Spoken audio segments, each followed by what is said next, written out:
back with the rest of season 4 as we see the prisons done. Michonne ends up getting 2 walkers, making them like her other ones and camouflaging as she walks her own way. This era is probably where you're not going to like Carl as much, as he doesn't take care of Rick and he really wants to act like he's the bigger person. Rick almost died and he needs to find a place to stay, so they end up checking a couple houses for food and supplies. As Rick and Carl each show each other what they found, they end up finding a house that they can barricade and end up staying the night. Carl ends up bringing up Shane, which Rick's just like, what do you mean? Got something to say? As he goes and checks himself and sees how really bruised he is. Back to Michonne's past as she's talking to 2 men, one of them being her husband. They end up talking about how they need to change things for better for the kid. And after she loses her trains of thought thinking that they're walkers, she wakes up. Carl ends up making a bowl of cereal as he helps his dad as he's recovering. And we end up seeing Carl go on his little run by himself. He ends up almost in the same predicament when Rick fell with 3 walkers on him, but he survives, while Michonne's just vibing by herself as she walks through, knowing that she's alone once again. Carl ends up screaming to Rick saying he doesn't need him and he can protect himself, as he ends up crying and breaking down because he knows he's actually alone. He ends up going on another run to another house and finds a big jar of pudding, so he ends up leaving a sign making sure that Rick knows where he's at, as he sits on top of the rooftop and eats pudding, living the dream. We see as Michonne's fighting as many walkers as she can and getting very exhausted from it. Last second she ends up seeing some tracks, so she follows it to see if it's a person or not. So Rick's been passed out for a long time and Carl ends up hearing him wake up thinking that he's a walker. Carl almost shoots him. But last second, Carl ends up hearing Rick call his name as he passes back out. Next morning, Michonne ends up looking at a house to see who she found. As she sees, she just struck gold. Rick and Carl both think it's an intruder at the door as Rick looks through the peephole and smiles at Carl as he tells him it's for him. And we're back with episode 10. As Beth and Daryl are fighting off walkers, we hear Beth's overlaid voice talking to Herschel if the prison ever got overrun. As we hear her talking about it could never happen, we see them run away from walkers as they finally get exhausted and end up collapsing. So now let's see how Daryl and Beth have been, which has actually been pretty bad because Beth actually wants to go looking for Maggie and others as Daryl just wants to survive. But he ain't all too bad as he gives her a pouch to hold her berries with if she finds the others. But we see that they're not the only ones going through woods as we see the kids and Tyrese made it out as well. And thank goodness Judith made it too, because if you've seen the comics, you know how she died. But Tyrese ends up hearing some type of voice, so he tells them to stand there and protect each other as he goes and looks to see if it's anyone from the prison. But we see that this girl right here is literally sadistic as she almost kills the baby just because it was screaming. Tyrese ends up finding people, but the whole group ends up dying. The last dude bit tells them they need to go to Terminus. Tyrese turns around to see that Carol found the others. And keep in reminder, she got banished away because of Rick, so she actually went back to the prison to see if anyone was there, and no one was there, but she seen Tyrese run into the forest and followed him. She said it felt like it was a couple of days behind, and that's what took so long. As they heard that dude say Terminus, they end up going to it. And as we cut to a knife, we end up seeing that Sasha, Bob, and Maggie are together, while the only thing Maggie has on her mind is to find Glenn, which they end up finding the bus that Glenn got onto, but they see that's full with walkers, so Maggie watches as every walker comes out and she sees that Glenn didn't come out. She ends up walking inside the bus to make sure Glenn and Beth's body weren't in there, and they're not. But that leaves us with where is Glenn? And that's where we see that Glenn is still at the prison. He must have slept on the job. So he has to go through the dark slums of the prison. As he gets out, he grabs his picture of Maggie as he knows he's gonna find her somehow. As soon as he's about to leave through all these walkers, he ends up finding a lady that's hiding and just waiting for her time to go, as it's actually that Tara lady that didn't want to fight. But Glenn says he doesn't care, he needs her help, so they're going together. So as they leave the prison, they try to find their way to the bus. And Tara ends up putting Glenn up to date as he didn't know that Herschel got his head cut off. He says that Maggie's his wife and they're going to do whatever it takes to find her. But as Glenn's fighting walkers, he ends up passing out. So Tara takes out the walkers as a truck pulls up. And it looks like a whole new group of people that probably don't want to be messed with. And we're back with episode 11, as we see that they end up getting picked up by those people as Tara keeps the coordinates. The redhead man ends up saying that his name is Abraham, as the smart dude is Eugene and the girl is Rosita. He ends up saying that Eugene's actually really smart and actually possibly knows the cure to stop the zombie apocalypse. They just have to go to Washington. And now that Carl finally has Michonne to talk to, it feels like he has a friend to open up with. Rick ends up saying he's too busted up to go on a run, so Michonne and Carl go for looking for stuff, while Rick patches himself up and gets ready to take him a good nap. As Carl and Michonne are going through houses, they make a game, as every time they search one room, they end up asking a question about each other. But we see that Rick needs to wake up now as people are fighting, and he ends up hearing a gunshot go off. Dude ends up coming into the room as Rick hides under the bed, and he brings his water down there too, because there ain't no telling how long he's gonna be under there. Michonne ends up talking about how she was married and how she had a kid, even that she was fine with her man, but he ended up getting too messed up and ended up getting bit. Doesn't help Michonne out too much as she busts down seeing the kids' room. Two people end up fighting for the bed that Rick's under, and as the dude actually sees Rick, he ends up getting choked out and ends up dying before he can even say anything. Yeah, you got lucky, Rick. Real lucky. Glenn wakes back up and sees that they're on a truck moving, so he ends up making them stop it as he's going to look for Maggie, and nothing's stopping that. Besides Abraham, he tries to get in Glenn's way, but we see that Glenn's definitely got balls now. Him and Abraham getting into a hug fight, while Eugene tries to shoot at walkers and misses really badly. We see that his terrible aim ends up hitting the truck. Rick finally waits until the dude passes out, which he almost goes to get the gun, but somebody says they have to go back in there, so he runs for the bathroom. And of course someone had to be on the John, so they end up getting into a fight as Rick ends up killing him and jumping out the window. We see that Rick's really close to leaving, while since the truck definitely doesn't work now, Tara and Glenn are leaving. And apparently so is Rosita. Rick sees that Michonne and Carl are getting closer, so he about has to kill this dude, but he ends up going inside, so Rick runs and tells them to run with him. Literally just in time. They end up walking the railroad tracks until they end up finding a sign for the terminus place too, so they're going there too. And hopefully next episode the rest of our team will make it there too. And we're back with episode 12. We see that Beth and Daryl actually been going car to car living in the trunk. So the next day hits and Beth and Daryl go their ways.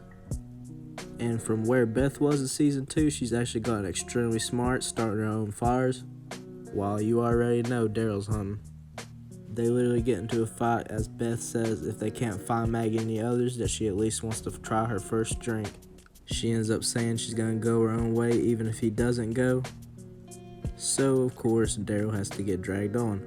They look everywhere to see that there's no booze, but they actually make it to a bar where Beth finds a drink, in which Daryl says that she ain't gonna have no wimpy drink for her first drink, so he says he's got a better place to take her. They end up finding this place that apparently either Michonne lived at or Daryl did. And they see, lucky for them, that they left all of the moonshine. They end up getting messed up and ask each other questions as they get drunker and drunker, while we see that Daryl starts being a douchebag while he's drunk. He even says that Maggie's probably dead and all the others as he cries. And then, of course, at night, Daryl says, yeah, I apologize, I'm kinda mean as a drunk. So him and Beth end up having the perfect idea to burn everything down. And as it all burns, will our team find the others? And we're back with episode 13, seeing Bob before he met the group. As he said, when he lost both of his groups, he had nobody and was always alone. He had to do everything by himself, and all he did was drink. Until one day he ends up hearing a car pull up, which ends up being Daryl and Glenn, as they ask him 3 questions. They ask him how many walkers he's killed, who he's killed, and why. He says that he killed a girl because that's what she wanted, and he's ready to become the group. Now we cut back as Maggie, Sasha, and Bob are actually fighting through the fog as they hear walkers. And as Daryl is finally sober now, he ends up showing Beth how to actually crossbow. Which we see with Beth, Daryl can actually open up and they actually have a good relationship. Maggie and the others end up seeing the sign for Terminus, as Maggie says that Glenn would definitely go there, so that's what they're gonna do. So they get to walking now. But as the night went through, we see that Maggie didn't stop looking, as she's not stopping to find Glenn. Daryl and Beth end up finding a house full of food, which Daryl thinks is suspicious because why is all this food just sitting here new? So they end up setting up traps as Beth plays the piano and ends up singing while Daryl goes to sleep. Finally end up packing up all of their stuff so they can go look for Maggie. And of course, while they're enjoying this good moment, but as soon as he hears that Beth's not there, he ends up seeing all these walkers. So Beth gets her stuff and ends up running. But as Daryl starts running the way she was, he sees that her backpack's left as a car ends up taking off with her. So Daryl runs after it, and finally Bob and Sasha see that they're not far from Maggie, while next day Daryl's still looking for Beth. It really makes me sad because you can tell that Daryl really cares about her, as he falls down exhausted. Sasha ends up finding a building that she wants to stay in for the night, as her and Bob ended up splitting up, but as soon as she throws a stick out the window, she sees that Maggie was hiding.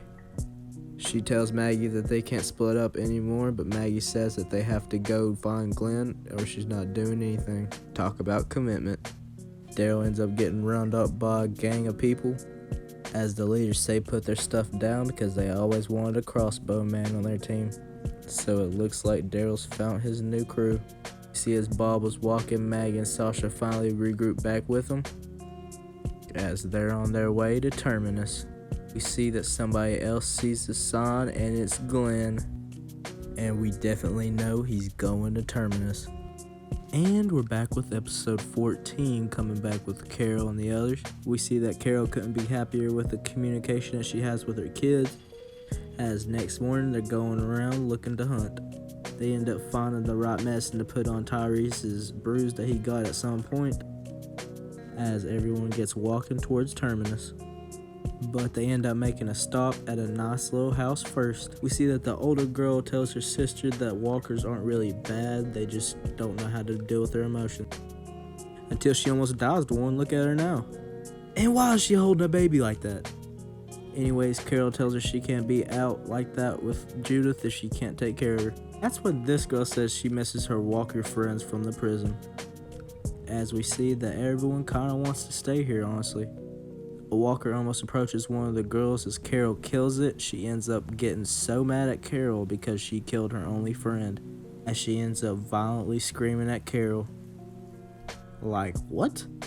Tyrese has enjoyed himself with Carol, but you can still tell that Carol's holding something back. They end up talking about if they think that Terminus is safe enough, or if honestly they should just stay there. And now it makes sense that the little girl was the same person that fed the walkers, and Tyrese talks about how he misses Karen every day and wish he could figure out who killed her. And yeah, I guess Carol kind of forgot about that one, didn't you? Anyways, all she does is says that she hopes for the best for her. As they walk back trying to figure out what happened, the girl killed her own sister. She says not to worry with a smile on her face, as she says she'll be back soon. Like, oh my gosh, how'd this girl go that wrong? But Carol knows that she can't let this stand. So as they go on a walk, Carol tells her to look at the flowers, as Carol has to kill the girl that she raised. Keep in reminder, Carol actually seen her daughter die. And Carol finally spills the beans that she killed Karen. But instead of Tyrese wanting to kill her, he just wants to forgive. But at the time, he definitely would have killed her.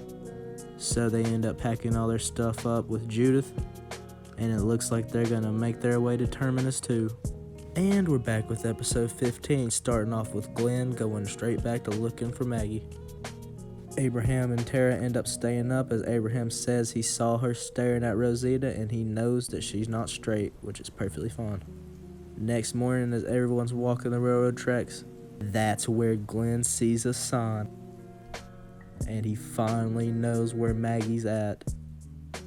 So Glenn takes off sprinting as he finally figures out he's getting closer to his wife. Back to Daryl's group, they still treat him like the odd man out, while Michonne and Carl are literally just living life. This dude tries to lie and says that the rabbit that Daryl caught was actually his. While Tara ended up spraining her leg, Glenn says that they're still pushing on, which Rosita thinks is pathetic. Daryl and the captain talk about the bad things they can't do, and that's called lying. If they lie, they will kill you. And just the way they talk about women just doesn't sound good. Glenn and them end up following the railroad track straight to a dark tunnel, while Abraham says they can't take that risk with Eugene, so this is where they have to part their ways. So Tara and Glenn go in, trying to get to the other side. Daryl and this man end up getting into another fight, where the man actually lies this time, and they end up beating the crap out of the dude. Tara's leg ends up getting stuck as Glenn says he's not leaving her. She says for him to leave, but last second, while Glenn tries to fight him off, a car ends up coming as it mows down the walkers. It's where we see Glenn finds Maggie, and Abraham and Rosita and the others also came along. And Glenn and Maggie make a truce to where they'll never need pictures of each other because they'll stand beside each other forever. As Daryl and the leader are talking, we see that they passed the sign and the chocolate bar that Rick left. Glenn, Maggie, and the others finally make it to Terminus, and where they see it's actually real. The woman says greetings as she says get ready for the meal and welcome to Terminus. And we're back with the season finale. We end up seeing flashbacks to the prison after season 3 but before season 4, as we cut to a now Rick seeing that he's done something crazy. We see a car with him sitting on it as there's no Michonne or Carl. So we cut to before, as the team is making their way to Terminus. Rick makes sure to keep Carl acquainted with making traps, but Carl ends up hearing a dude ask for help as he tries to save him. But Rick has to stop him as they run away from the horde of walkers. We see while everyone's still at the prison, Hershel's actually wanting Rick to learn how to farm, which obviously they ended up doing as they lost everything. Night comes by and Rick and Michonne end up just talking, but as they both ask each other how Terminus will probably be when they get there, Rick ends up getting a gun to his head. And that's where we figure out where Rick actually killed one of the dudes in Daryl's crew. Hint, there's Daryl. Daryl ends up saying that they're good people, but the leader says it's a lie, so they end up beating the crap out of Daryl. While one of the other dudes tries to sexually assault Carl, Rick ends up going crazy, headbutting the dude as he misses his shot. He turns straight around to the dude and bites his neck open with his mouth and spits half of his throat out as he falls. Yeah, now bro, me ain't trying to do nothing now. As Rick stabs him repeatedly over and over and over again. As Rick and Herschel have a conversation saying that they'll never lose this prison as long as they remember how to take care of it. Michonne sits while Carl rests, and now we cut back to the start seeing how he's just sitting there thinking. Daryl ends up saying that Rick's definitely not a bad person for what he did, but Rick says that he's not because every one of them have to have this in them and that's how they survived. So Daryl, Michonne, Rick, and Carl end up traveling to Terminus together. They finally end up getting there, but of course they don't trust the place, so they hide a bag of guns just in case. They sneak their way in as they finally get to the leaders and meet. Everything ends up going fine before Rick ends up noticing the clothing that they have. They have Glenn and Maggie's hoodies, as well as them finding the watch.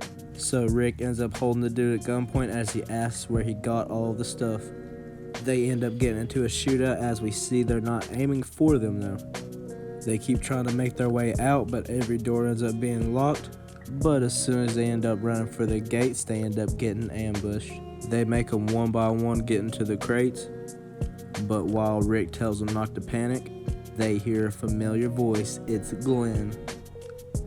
and all of the others. We cut back to one more time as everyone's learning how to farm, and sometimes I just wish they could go back to those moments. Rick ends up telling them that they're all going to survive together because they messed with the wrong team, and they're going to learn that next season. I'll see y'all.